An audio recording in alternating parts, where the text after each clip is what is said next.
بسم اللہ الرحمن الرحیم۔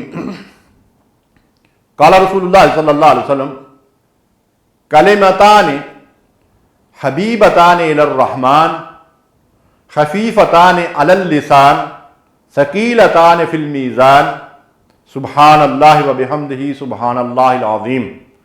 بخاری اور مسلم نے اس حدیث کو روایت کیا ہے، اور شاید امام بخاری رحمۃ اللہ علیہ نے اس حدیث پہ اپنی بخاری شریف کا جو ہے وہ اختتام فرمایا ہے۔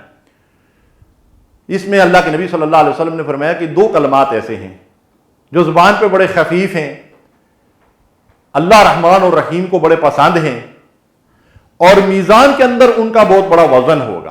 جب بندوں کے اعمال تولے جائیں گے تو ان کا بڑا وزن ہوگا۔ سبحان اللہ و بحمدہ سبحان اللہ العظیم۔ سبحان اللہ، ہمیں ان کلمات کا اہتمام کرنا چاہیے۔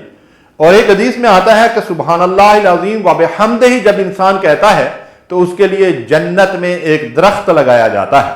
اور اسی طرح ارشاد فرمایا کہ جو شخص صبح کے وقت 100 مرتبہ یہ کلمات پڑھ لیتا ہے، اگر سمندر کی جھاگ کے برابر بھی اس کے گناہ ہیں تو اللہ تعالیٰ معاف فرما دے گا۔ اللہ ہمیں عمل کی توفیق دے۔